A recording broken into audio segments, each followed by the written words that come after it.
코로나 위기 직후에 미 연준은 무려 4조 달러를 풀었습니다. 아직도 절반도 회수가 안 됐고요.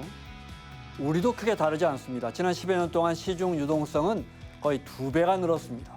그 돈이 미국 증시로, 코인으로, 또 부동산으로, 최근에는 금값도 올려놨고요. 정부는 이 돈을 우리 증시로 틀어보겠다는 생각인데 일단 우리 코스피가 사상 최고점을 돌파했습니다. 4천 넘어 5천까지 갈 수 있을까요? 잠시 후에 자세히 살펴보겠습니다. 움직이는 예상과 경제 지금 시작합니다.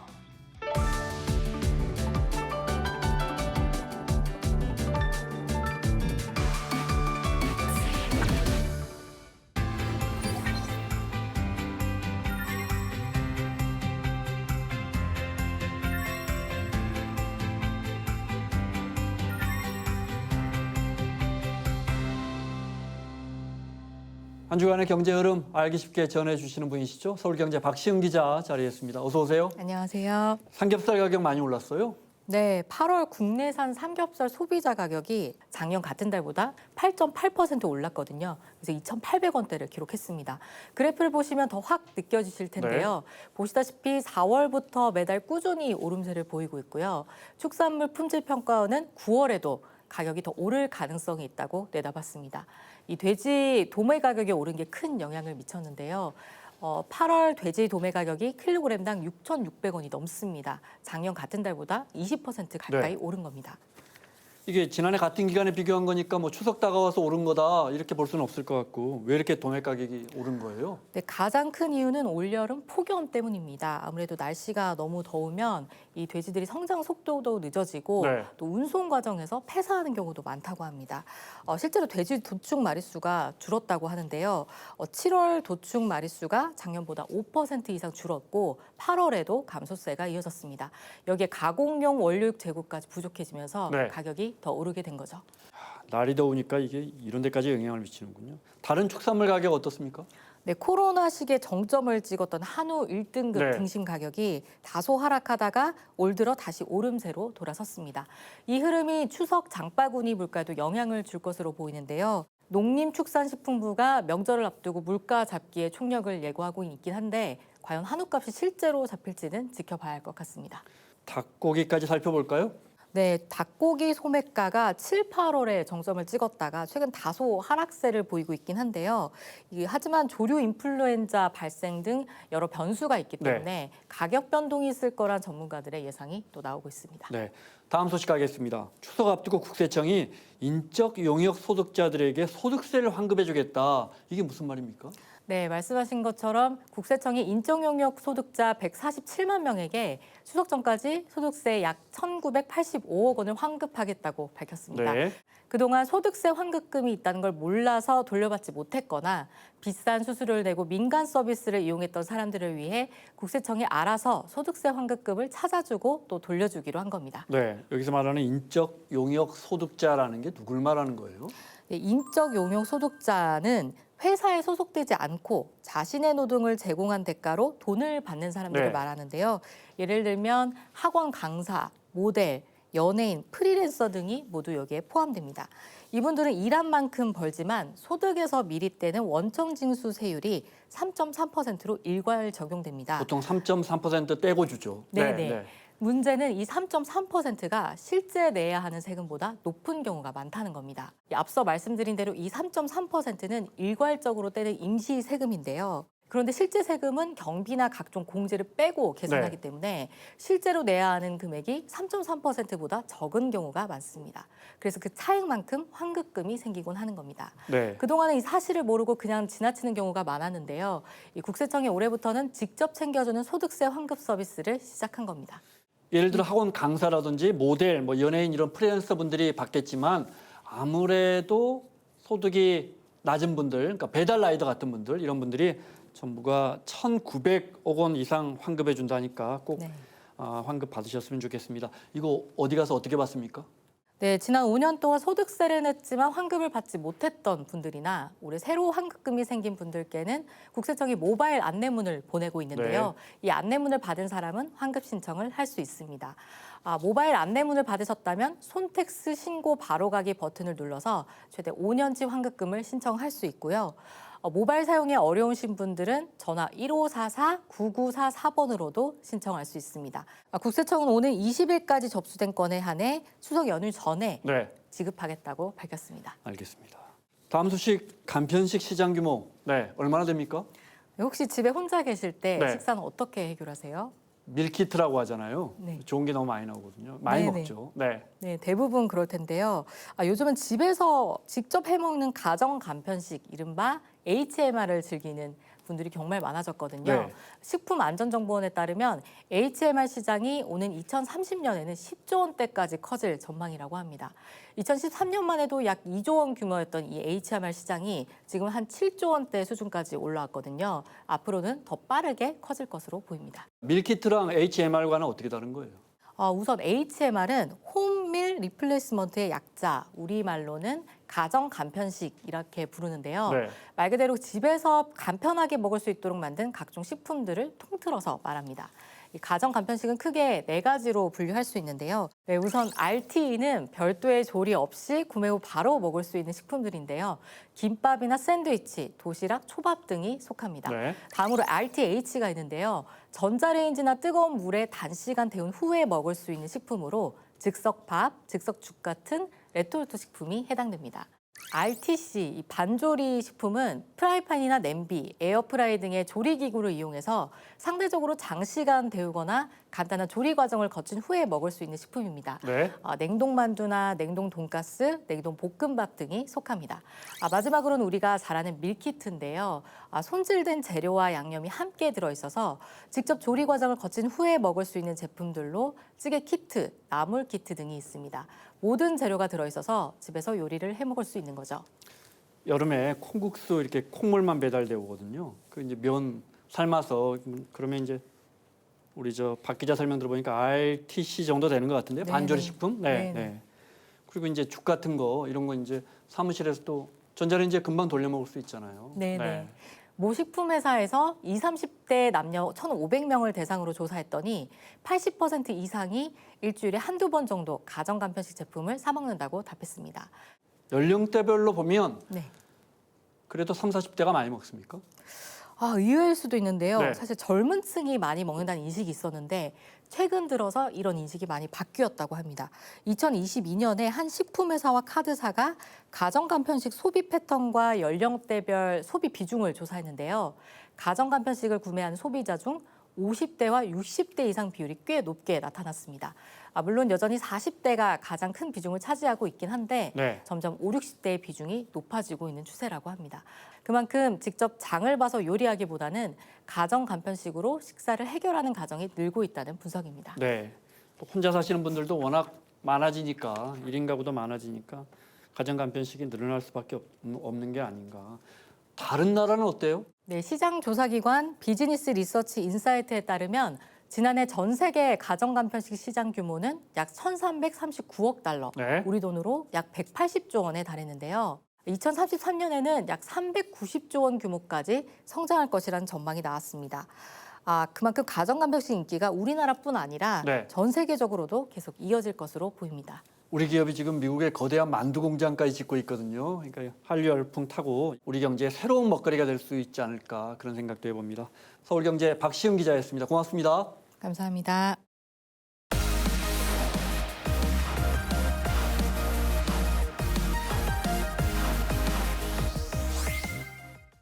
우리 증시가 요즘처럼 뜨겁고 또 투자자들의 많은 관심을 받은 적이 몇 번이나 있었나 싶습니다. 오늘은 우리 기업들의 가치를 높이고 함께 부자가 되는 길이죠. 우리 코스피 시장 분석하겠습니다.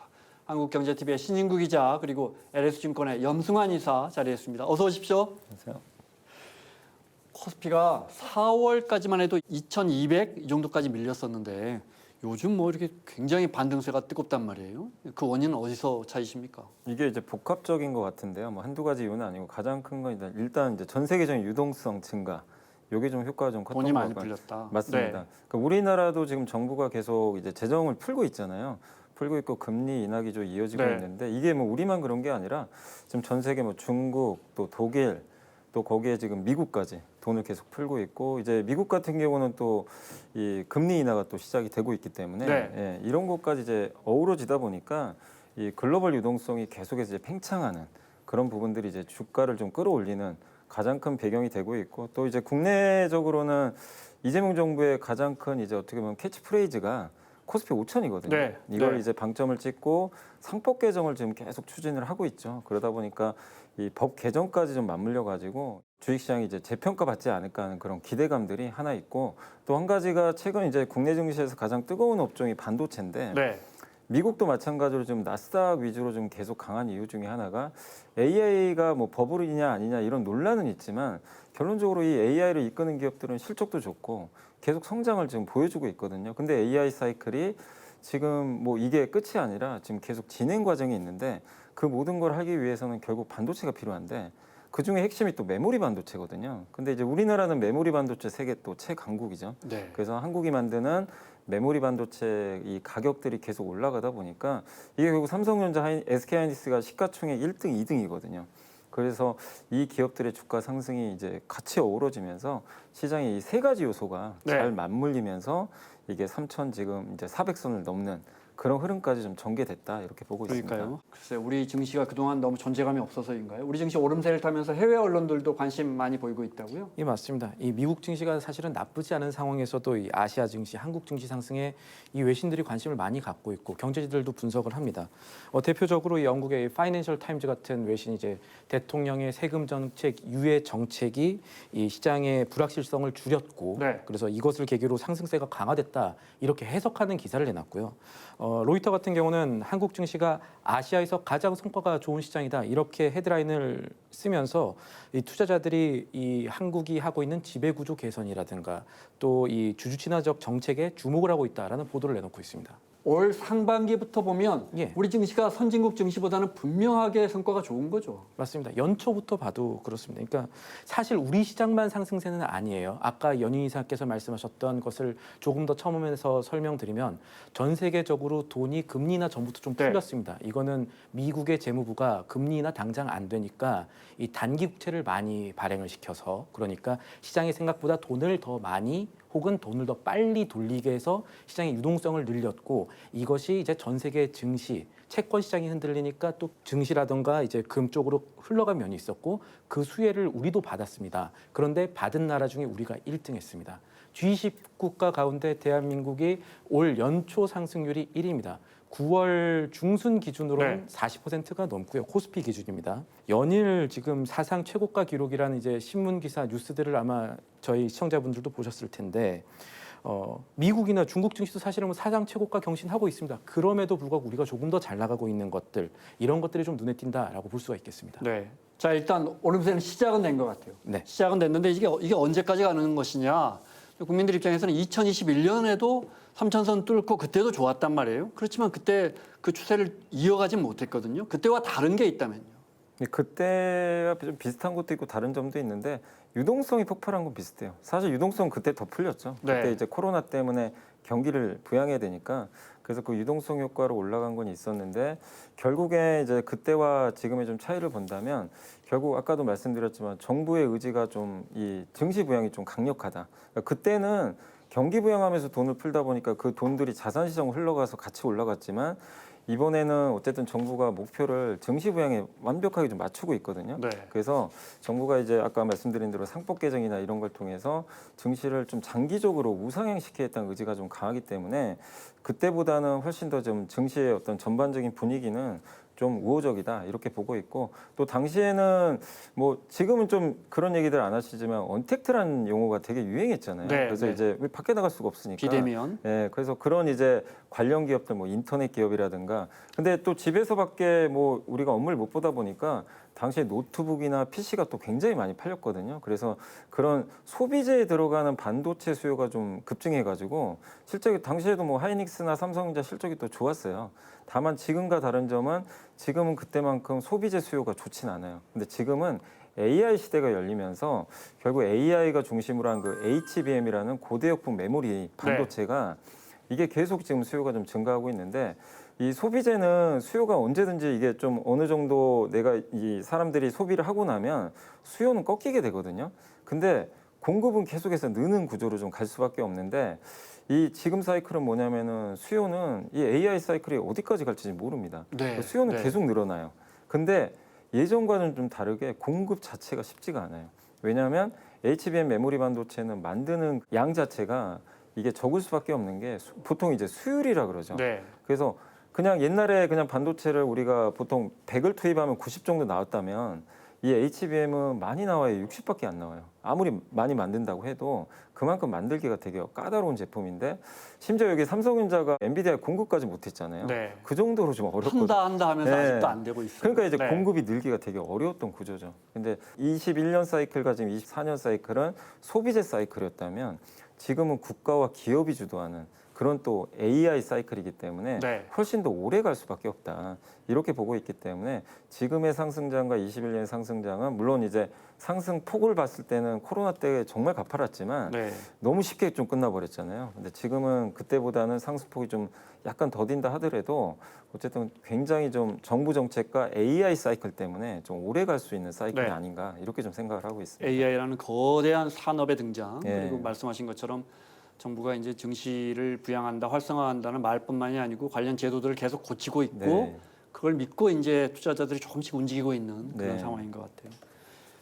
새로운 주도주들, 예. 흔히 조방원이라고 부르잖아요. 조선, 방산, 그리고 원전 예. 완전히 시총 순위를 바꿔놓고 있죠. 실제로 그렇습니다. 올해 코스피 시장은 지각 변동이란 말이 아깝지 않을 맞아요. 정도로 긍정적으로 변화를 했다라고 볼 수가 있을 것 같아요. 올해 들어서 시가총액 상위 20개 종목들 천천히 나열을 해보면은 물론 삼성전자 시총 500조니까 섣불리 1위가 바뀌긴 어려울 거고 이어서 SK 하이닉스, LG솔루션, 삼성바이오로직스 이 탑 4는 그대로 이 순위를 지난해와 같이 유지를 했지만 이 한화에어로스페이스 네. 방산이죠. 그리고 HD 현대중공업 방산이면서 조선인 기업들 이 기업들의 시총 순위가 굉장히 많이 올라갔습니다. 방산주, 조선주가 투자자들의 관심을 많이 받은 거죠. 시가총액 10위권 안으로 이 두 기업들 새로 진입을 했고요.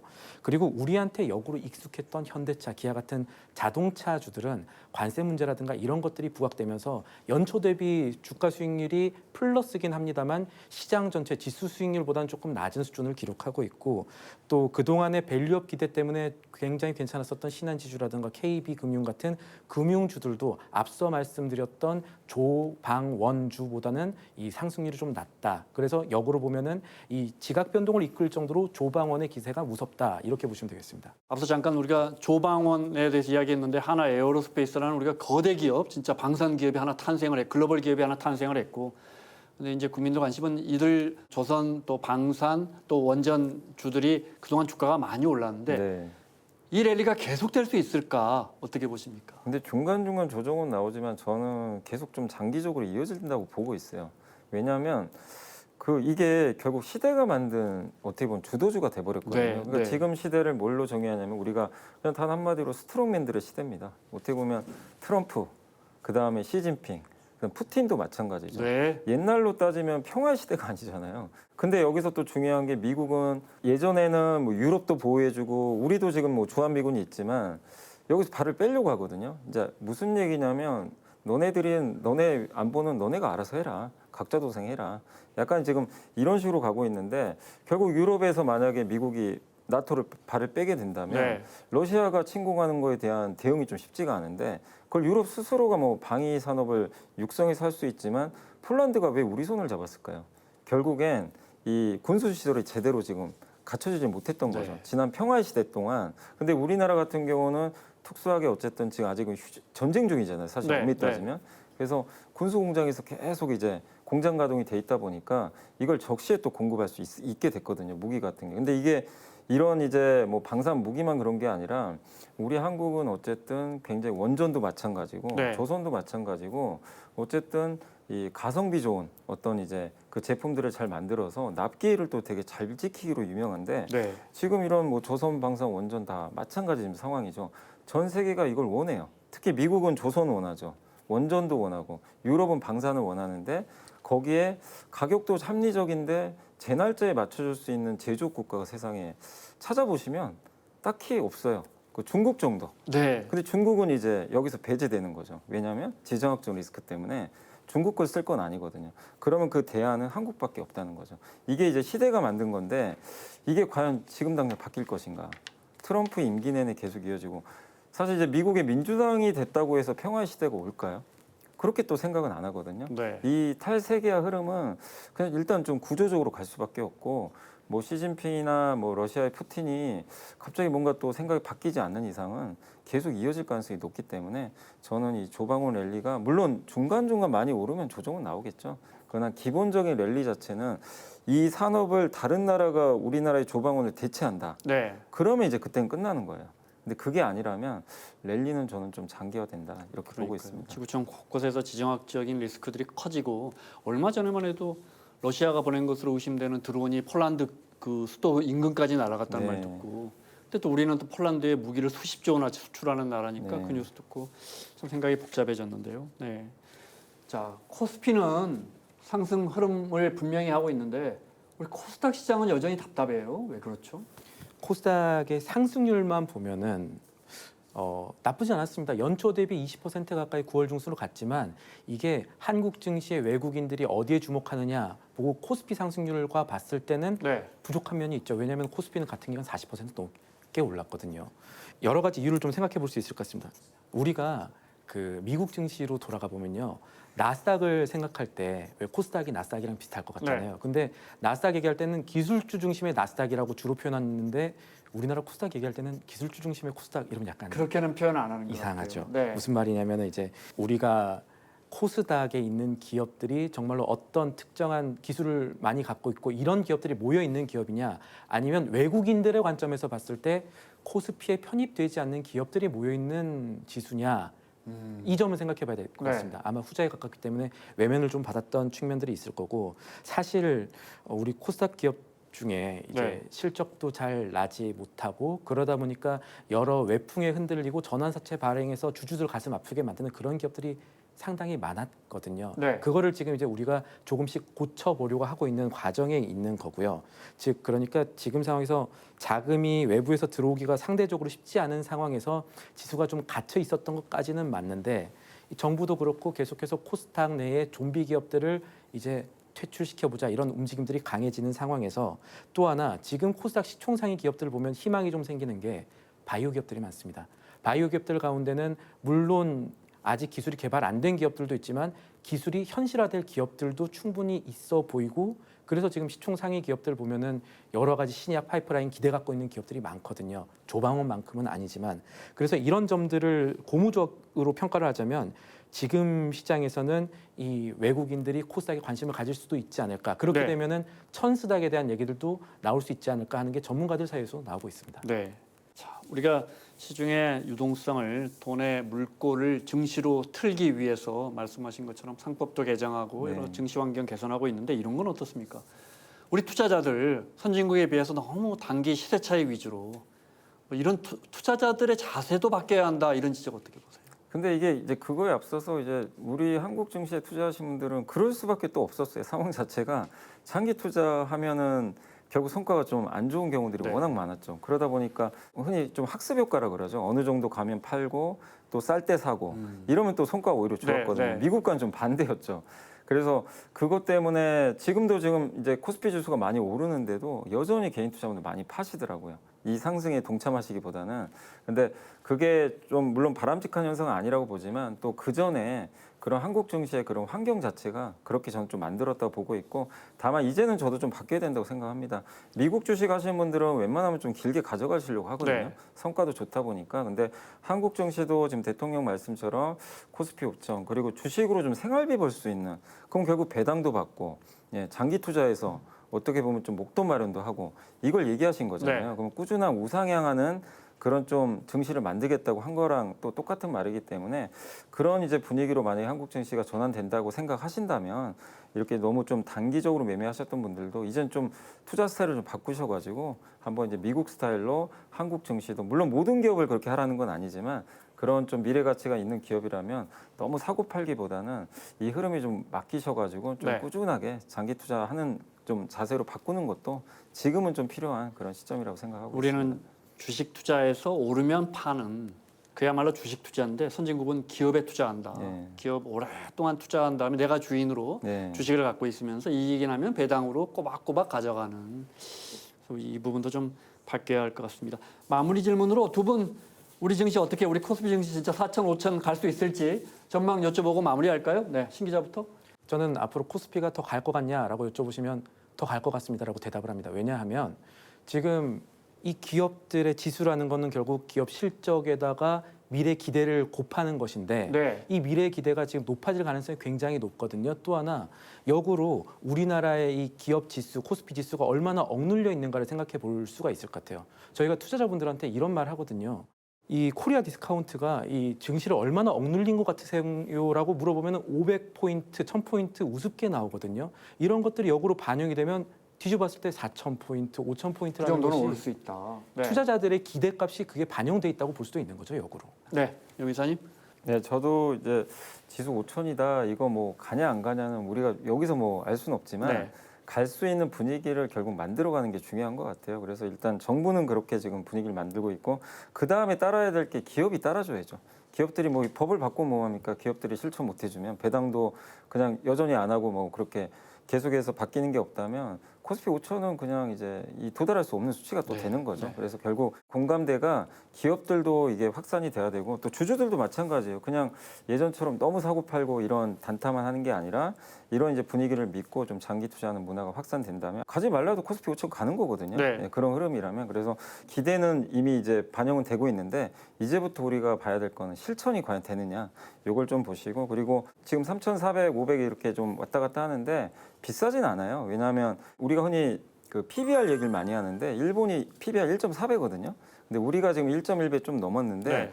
일본보다 이제 우리나라가 자기 자본 이익률 ROE라 그러죠. 그래서 자본 대비 얼마나 수익 내냐 이게 일본보다 지금 한국이 좀 높아요. 높은데도 저평가돼 있다는 거. 네. 그만큼 할인을 여전히 많이 받고 있다는 거. 돈은 잘 벌고 있는데 주가는 낮다. 네, 그래서 그 정도만 돼도 그 PBR 1.4배 가면 4,000포인트가 넘는 거거든요. 그래서 4,000포인트가 됐을 때 어느 정도 이제 정상화되는 거죠. 그때쯤에 일본과 좀 비슷하게. 그래서 아직까지 저는 개인적으로 그런 이제 비교만 해봐도 네, 한국은 좀 갈 길이 좀 많이 남아 있다 이렇게 생각은 하고 있습니다. 알겠습니다. 자, 제가 며칠 전에 뉴스 보니까 대만, 타이완이 우리 경제 규모의 한 절반 정도, 우리 GDP의 절반 정도 나라인데 가꾼 지수의 시가총액이 우리 코스피보다 높다고 하더라고요. 그러니까 우리 증시가 정말 오름세 이전에 정상화만 되더라도 이보다 낫지 않을까 하는 그런 기대 가져봅니다. 자, 마무리하겠습니다. LS증권의 염승환 이사 그리고 한국경제TV의 신윤구 기자 함께했습니다. 고맙습니다. 비트코인은 알아도 알트코인이 뭔지 아직 모르시는 분들이 많은데요. 알트코인은 대체한다는 뜻의 얼터너티브와 코인의 합성어로 쉽게 말해서 비트코인 빼고 나머지 모든 코인을 뜻하는 겁니다. 2009년에 첫 번째 디지털 화폐로 비트코인이 나온 후 그 기술을 보완한 디지털 화폐가 쏟아져 나왔는데요. 이런 걸 다 알트코인이라고 부릅니다. 대표적으로 이더리움, 솔라나, 테더, 리플 등 사실상 비트코인을 제외한 나머지 코인은 알트코인이라고 생각하시면 됩니다. 그동안 수많은 알트코인들이 만들어졌다가 사라지기도 했는데요. 그래서 일각에선 알트코인을 잡코인이란 멸칭으로 부르기도 했습니다. 하지만 요즘 비트코인만큼 높은 수익률을 자랑하는 알트코인들이 생겨나면서 알트코인 시즌 지수도 생겨나고 있으니까 멸칭으로 부르는 일은 삼가할 것 같습니다.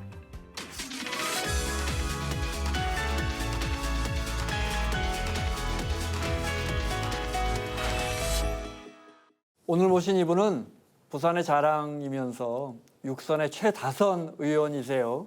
그리고 무엇보다 상임위 출석률이 90%가 넘는 그야말로 우리 의정의 모범이신 분이시죠.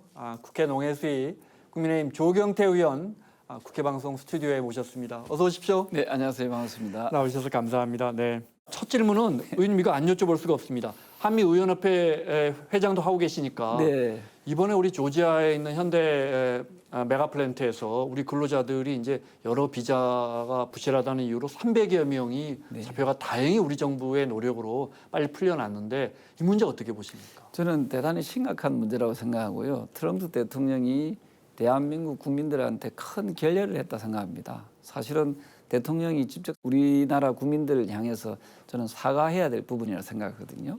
그리고 두 번 다시는 이런 문제가 발생해서는 안 되고요. 네. 이미 우리나라가 트럼프 1기 이후에 보면은 1,600억 달러를 갖다가 미국에 좀 투자를 했습니다. 네. 그 그린필드 투자로서는 세계 1위거든요. 그러면은 그만큼 우리가 미국에 기여를 많이 했으면 우리한테 상은 주지 못할 망정 그런 식으로 체포하고 구금 아주 굴욕적으로 그것도 네. 쇠사슬을 묶어서 하는 행위는 저는 굉장히 반인륜적인 행위고 저는 우리나라의 그 주권 국가에 대한 도전 행위라고 생각을 하거든요. 이런 부분은 저는 우리 정부가 강력하게 항의해야 되고 네. 그리고 나아가서 한미 동맹으로서의 정신을 훼손시켰다 이래 보거든요. 이 부분에 대해서는 저는 폭스 TV 그 미국의 보수 그 네. 언론이잖아요. 거기서조차도 우려를 표명을 했더라고요. 그래서 저는 최근에 미국 상원 의원들 저하고 교류를 했던 상원 의원들한테 편지를 썼습니다. 이런 일이 발생하지 않도록 미국의 영킴이라는 하원 의원이 발의한 네. 그 한국 동반자법 이게 이제 비자를 15,000개를 커터제를 주는 거거든요. 오랫동안 우리가 미의회 통과를 이렇게 추진했는데 네, 잘 네. 안 됐다면서요? 그래서 이번에는 이건 통과를 시켜야 됩니다. 그래서 제가 미 상원 의원들한테 직접 편지를 썼습니다. 네. 협조를 해달라 하고 제가 또 12월쯤에 미국을 방문할 예정인데 방문하면 또 이 부분을 강력하게 요청할 계획이 있고요. 그리고 한국에 오는 미국 정치인들한테도 제가 오면은 항상 이야기를 통해서라도 네. 이 비자 문제에 있어서는 저는 빨리 문제 해결을 해야 된다 그런 입장이 있습니다. 어느 언론이 그렇더라고요. 저 무단횡단 단속하기 전에 횡단보도라도 좀 만들어 놓고 해라. 맞습니다. 네, 예. 우리 근로자들이 미국의 공장 빨리 그 설비 완료해야지 그 공장 돌아가게 하려고 가서 일했던 건데 그걸 마치 대단한 무슨 중범죄자처럼 그렇게 했던 건 참 아쉬운 부분이고 말씀하신 것처럼 이번 기회에 우리 일하는 근로자들에게 충분한 비자 받아낼 수 있도록 하면 좋겠습니다. 긴 시간 의정활동해 오시면서 가장 기억에 남는 정책이나 뭐 활동해 오신 게 있을까요? 다 지나고 나면 의미 있는 그런 네. 성과입니다만 그 중에 특히 하나 꼽아라고 하면은 우리나라의 그 전기 요금과 관련된 네. 그 특히 주택용 전기 요금과 관련된 누진제를 좀 개선시키는데 제가 많은 좀 노력을 했거든요. 네. 그게 2011년도부터 제가 노력을 했습니다. 18대 국회, 19대 국회, 20대 국회 이렇게 해서 3회에 걸쳐서 이렇게 꾸준히 한다는 것은 쉬운 일이 아니죠. 그런 것을 통해서 어쨌든 정부가 나서서 누진제를 완화시킬 수 있도록 하는데 네. 크게 기여했다 하는 생각입니다. 사실 제가 처음에 이렇게 대표 발의하고 또 주장했을 때 2011년도로 되돌아갔을 때 보면은 가정용 그 에어컨 있지 않습니까? 그게 여름에 에어컨을 틀고 싶어도 마음껏 못 틀었거든요. 맞아요. 그 네. 누진제가 너무 네. 올라가지고 그 당시에 보면은 최고와 최저의 그 가격의 누진제 적용의 가격이 차이가 11.7배, 약 12배 차이 났었습니다. 네. 네, 그래서 어마어마하게 차이 났죠. 그러니까 많이 쓸수록 급격하게 요금이 올라가는. 네, 그렇습니다. 그러다 보니까 이제 정치권에서도 누진제 얘기에 좀 문제가 많다. 네. 가정용 전기가 100을 기준했을 때 가정용에서 쓰는 전기가 한 13에서 15%밖에 안 되거든요. 근데 산업용이나 상업용에는 누진제가 적용이 안 되는데 네. 유독 주택용에 누진제 적용하는 것은 불합리하다. 저는 그렇게 판단한 거죠. 지금은 최저와 최고의 그 누진제율이 이제 3배 정도 차이 나거든요. 네. 처음에 11.7배였는데 처음에 할 때는 아마 제 기억으로 한 6단계 정도 됐었거든요. 이것을 이제 간소화시켜서 3단계로 나누고 네. 또한 그 여름철에는 이 폭을 좀 더 넓혀가지고 어쨌든 우리 서민들한테는 누진제 적용이 가능하면 되지 않도록 하는 정책이었고요. 네, 알겠습니다. 네. 상임위에서는 최근에 뭐 네, 관심을 네. 갖고 계시거나 또 집중적으로 펼치는 정책이 있다면 어떤 게 있겠습니까? 농업 쪽에 제가 이제 현장을 쭉 가서 보면은 청년 농업인들이 좀 들어 계시는데 이분들이 보면 되게 어렵게 생활을 하거든요. 네. 아직까지 우리나라는 농업 선진국은 아닌 것 같아요. 그래서 저는 국가가 조금 농업 선진국을 좀 이룰 수 있는 그런 여러 가지 좋은 정책들을 좀 내줬으면 좋겠다. 네. 그 모델이 어디냐면 네덜란드거든요. 네덜란드는 보면은 그 작은 나라가 그 농업 수출은 2위인가 그렇게 한 농업 네. 선진국이잖아요. 그래서 보통 푸드테크라는 보통 표현을 쓰는데 이 농업도 굉장히 고부가가치로 이어질 수 있는데 네. 근데 우리나라는 아직까지 그런마 단계인 것 같아요. 그래서 저는 농업 쪽에 한 해 예산이 상당히 많이 지출이 됨에도 불구하고 좀 선진화되지 못한 점이 마음이 많이 아프고 이 부분에 대해서 저는 좀 더 집중적으로 네. 저 의정 활동을 통해서 좀 관심을 가지려고 하고 있고요. 이와 또 비슷한 또 부분이 이제 수산 쪽도 먹거리지 않습니까? 네. 이 수산업을 종사하는 어민들 같은 경우에도 상당히 영세하거든요. 이런 부분도 좀 부가가치를 좀 높일 수 있는 그런 산업의 재편이 필요하지 않을까 네.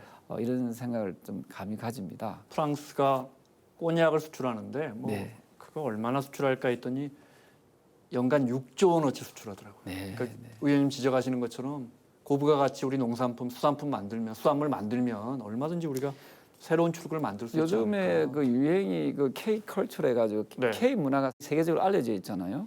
K 푸드가 네.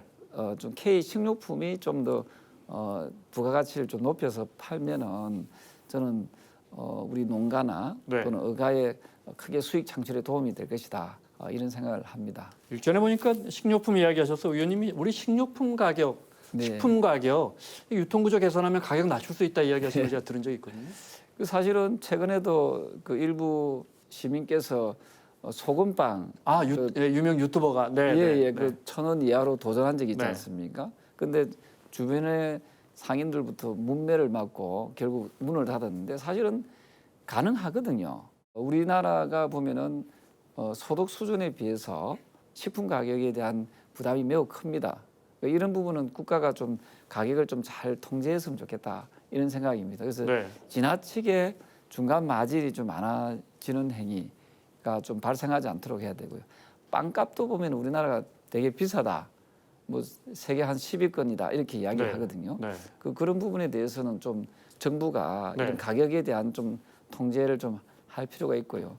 또 한우 같은 경우도 보면은 한우 농가는 적자라고 이야기하는데 그 중간에 유통 마진은 그 이익을 한 20% 이상 내고 그렇습니다. 결국 소비자 입장에서는 네.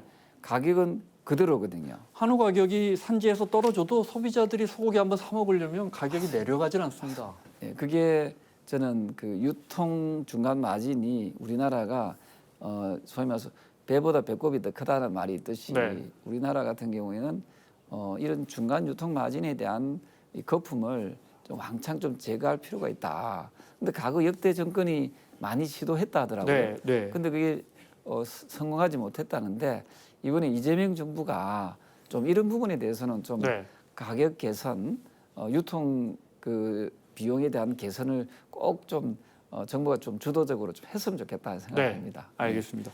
지역 현안 중에 사구에서 도시철도 1호선 다대포 연장 유치해서 예. 지금 상패를 갖고 오셨더라고요. 아, 네네. 설명을 한번 해주시죠. 한번 보여주십시오. 예예, 이거 네. 보여드려도 될는지 모르겠네요. 이게 제가 부산교통공사로부터 받은 감사표입니다. 네. 감사표인데 2017년도에 신평에서 다대포까지 이제 지하철이 개통이 됐거든요. 네. 근데 그 과정에 있어서 제가 좀 많이 의정활동하면서 노력했다 네. 하는 건데 이게 아마 예산이 거의 9천억 이상 들어간 아주 큰 공사였거든요. 네. 지금은 훨씬 더 공사비가 많이 들겠죠. 네. 어쨌든 지하철이 연결됨으로써 그 지역에 특히 우리 지역에 사시는 지역 주민들이 굉장히 편리하게 네. 대중교통을 이용할 수 있게 된 겁니다. 네. 주민들한테는 최고의 선물 아닙니까?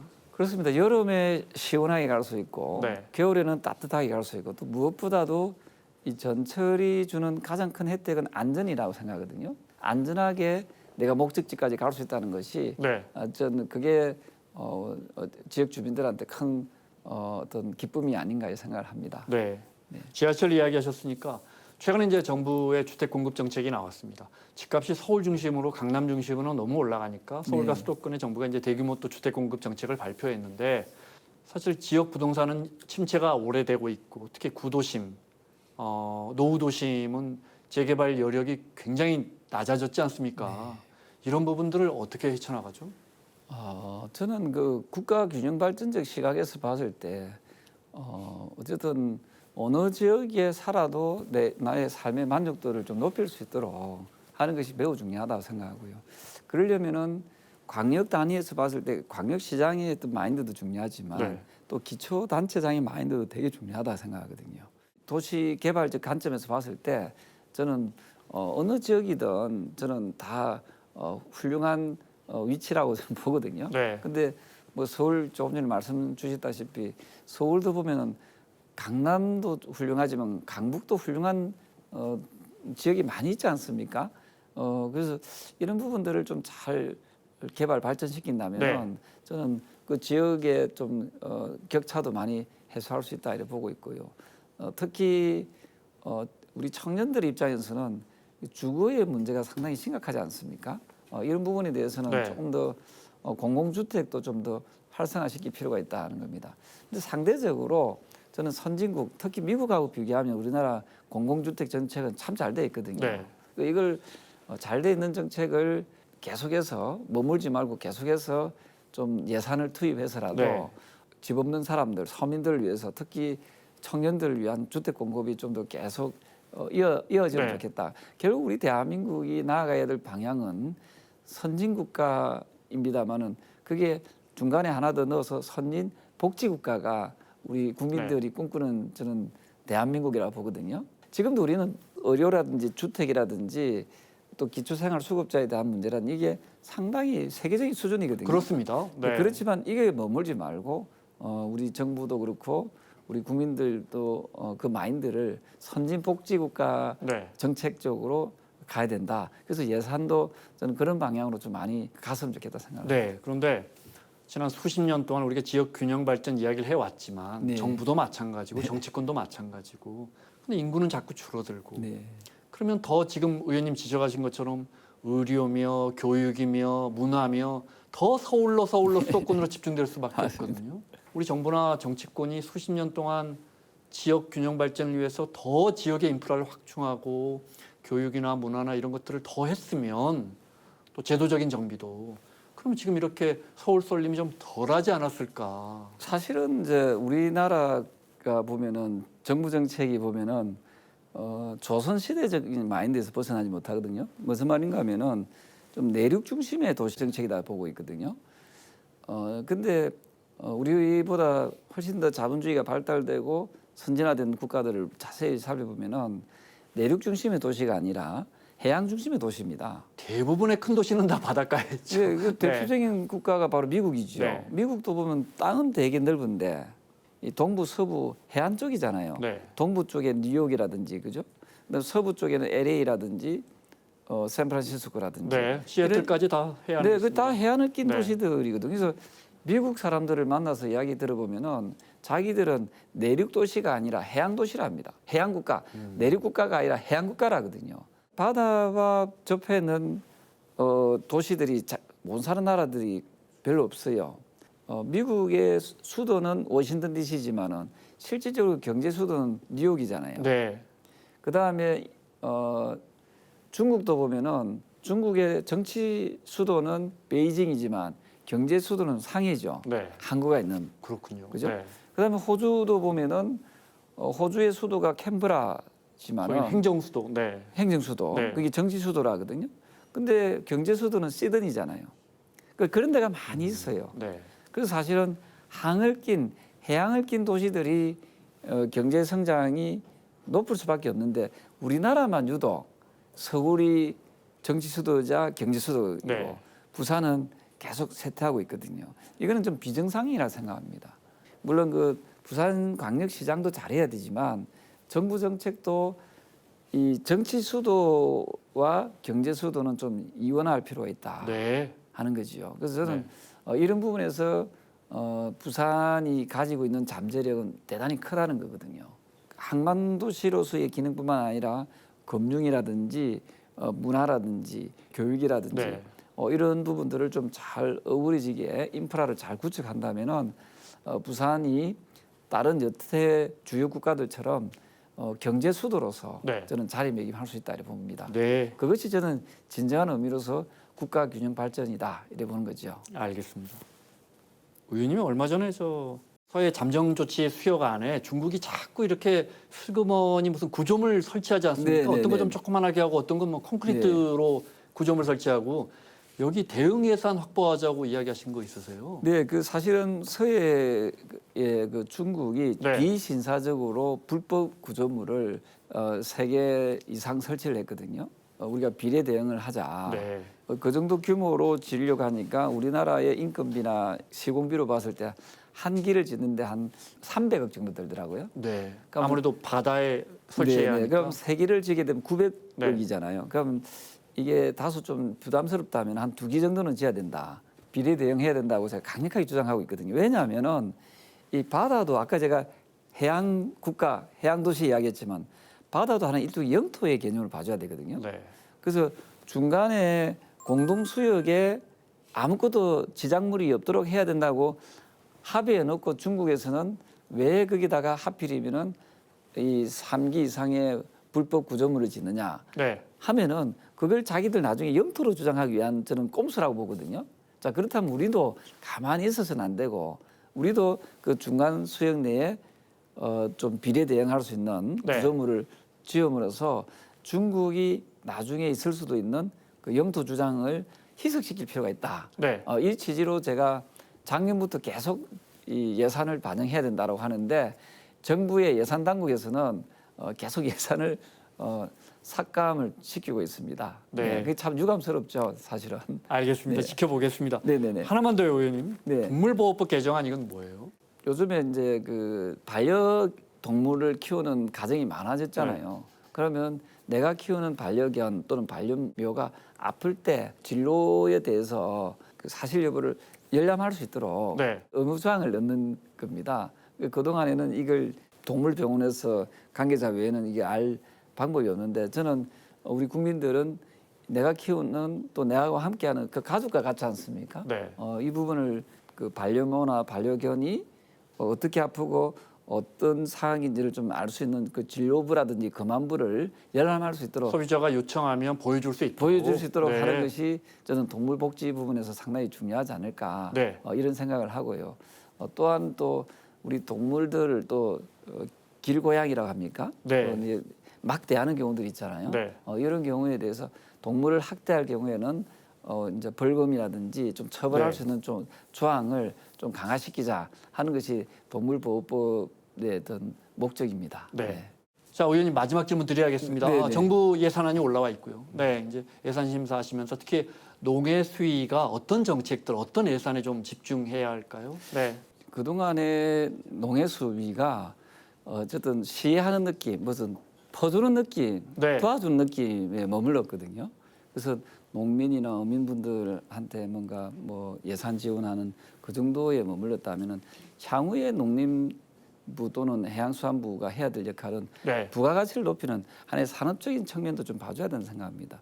아까 말씀드렸던 대로 그 롤 모델이 네덜란드거든요. 네. 그 네덜란드처럼 우리나라 농민들도 좀 더 잘 살 수 있는 그리고 그걸 통해서 좀 좋은 일자리를 많이 만들고 젊은이들도 그러한 부분에서 좀 선진화된 농업, 선진화된 수산업에 종사할 수 있는 젊은이들이 많아질 수 있도록 해야 된다 보거든요.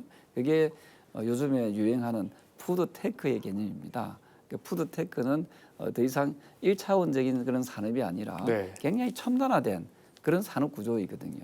그래서 우리 그 식탁에 올라가는 이 먹거리 문화 이것이 또 요즘에는 현대인들한테는 건강하고 직결되지 않습니까? 또 수명하고도 직결되지 않습니까? 단순히 한 끼 때운다는 개념이 아니라 이러한 먹거리를 통해서 네. 우리 인간이 또 국민들이 행복해지고 또 건강해질 수 있는 그런 개념으로 봐줘야 된다라고 했을 때 식자재, 식료품들이 우리나라에만 유통되는 것이 아니라 해외에도 또 수출이 될 수 있도록 하는 구조로 가야 네. 되거든요. 그 하나의 산업적인 관점으로 이걸 좀 더 발전시켜 나가야 된다 하는 부분에서 제가 이번 그 상임위 활동을 통해서 좀 더 강조하고자 합니다.